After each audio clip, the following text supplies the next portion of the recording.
Salam alaikum. Alaikum salam, che. Um, One of the most important things for you to learn to go into any tradition, I'm talking about like Mayombe, Ocha, Gariocha, Ifa, Sanse, stuff like that. It's very important that you learn your herbs, because without the herbs,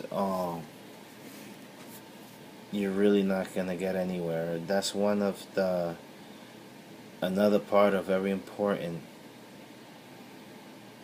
subject for you to learn into. Okay.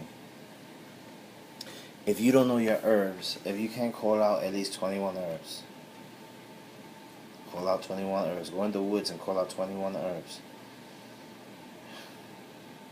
You have a lot to learn. You have a lot to learn. That's another reason why I moved further into and how can I say, like the forest. That's why I went further into it.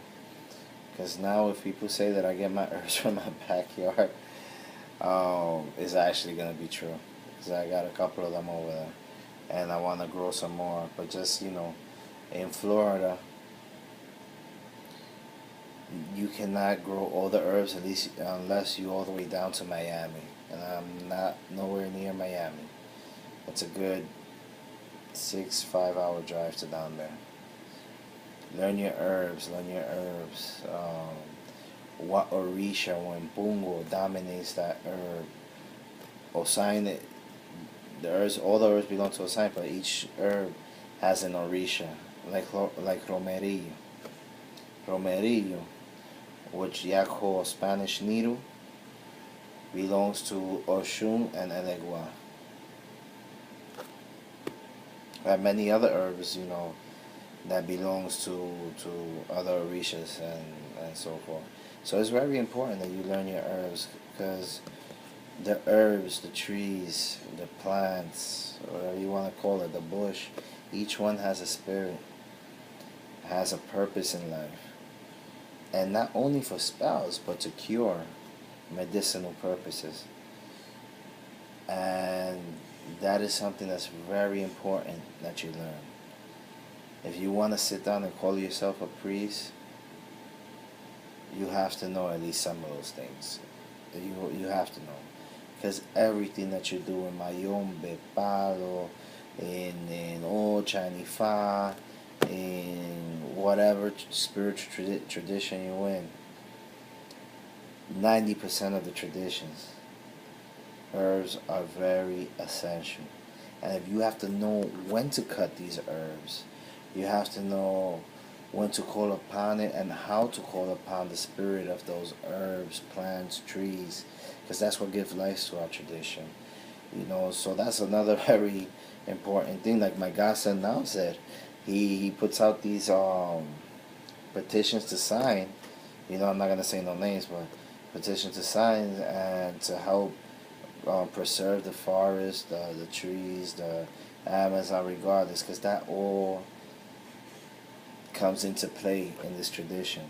Again, it's not just sitting down and making knick-knack things and calling it spells and that's the tradition. No, that's not it.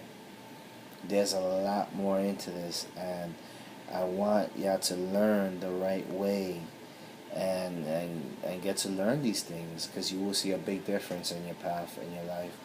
And I call upon all my brothers and sisters that's in the tradition, and speak out. Don't be afraid to speak. Get on that camera and call out, you know, respectfully when you see something being done that shouldn't be done.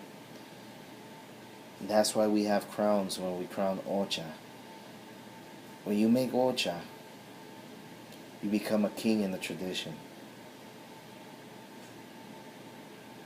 And that's a very special moment when you get that done. Let your crown shine. We need help from other houses and stuff like that to expose and and teach people the right way and expose those that are robbing from people, because this was giving our tradition a bad name. It was putting our tradition to the floor, even though this is a fast growing tradition and very, very popular at this time. Ache, salam alaikum, alaikum salam. I mean, I hope I'm not boring you to death, but this is something I take to my heart. And the reason I'm whispering because I got people sleeping over here. They're gonna kick my butt. But salam alaikum, alaikum salam. Ache.